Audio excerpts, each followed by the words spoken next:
నాకు దేశభక్తి ఎవరు చెప్పక్కర్లేదు. దేశభక్తి it should be an innate responsibility for anyone who is Born in this country to the matter anyone in which ever country they were born. అది basic. దాని గురించి మనం చెప్పించుకుంటున్నామంటే మనం సరిగ్గా లేవు, దృష్టి పెట్టట్లేదు. అలాగే నేను జడ్జిమెంట్ చేయను వెదర్ ఐ లెఫ్టిస్ట్ రైటిస్ట్. నేను ఎప్పుడు జడ్జిమెంట్, నేనేమని చెప్తానంటే సమతుల్యత. It's a balance. ప్రపంచం మనం కూర్చోబెట్టి మన ఎక్స్ట్రీమ్ లెఫ్ట్ ఎక్స్ట్రీమ్ రైట్ అంటే పనిచేయదు.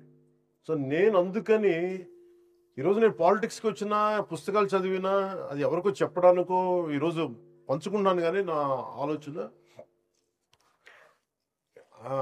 ప్రతిసారి ఏముంటుంది, నేను మన విజయవాడ ఇలాంటి వచ్చినప్పుడు నేను కమ్యూనిస్టులతోటి మాట్లాడతాను, లేదంటే రైట్ వింగ్ మారిపోయాడు ఇట్లాంటి. నేను ఎప్పుడు అట్లేదు, ఎప్పుడు ఒకటేలా ఉన్నాను. కాదేనంటే నేను ఎప్పుడు ఆ బ్యాలెన్స్ని చూసుకుంటా ఉన్నాను.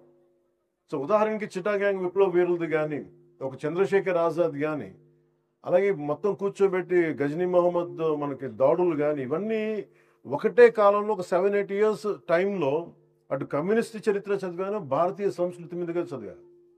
అలాగే నండూరు రామ్మోహన్ రావు గారి విశ్వదర్శనం కానీ, ఇవన్నీ కూడా నా మీద చాలా ప్రభావం చూపించే వాళ్ళు.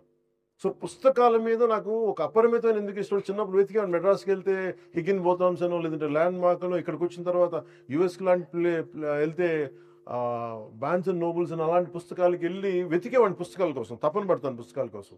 ఇదంతా దేనికి చేస్తానంటే to understand each other culture, మనం వేరే సంస్కృతిని అర్థం చేసుకోవటం.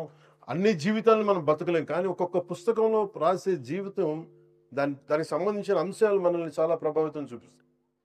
అలాగే మనకి పొద్దున్నే చదువుతా నేను వనవాసిని విభూతి భూషణ్ బందోపాధ్యాయ గారిది వనవాసిని పుస్తకం చదువుతూ వచ్చా.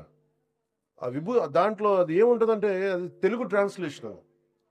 అలాంటిది ఆయన గురించి చదువుతూ ఉంటే మనకి 1914-20లో ఎలా ఉండేది కలకత్తా, అప్పుడు పరిస్థితులు ఏంటి, అప్పుడు ఆలోచన విధానం ఎలా ఉండేది, ఇట్లాంటివన్నీ మనకి చాలా అవగతం అవుతాయి, చాలా అర్థం అవుతాయి.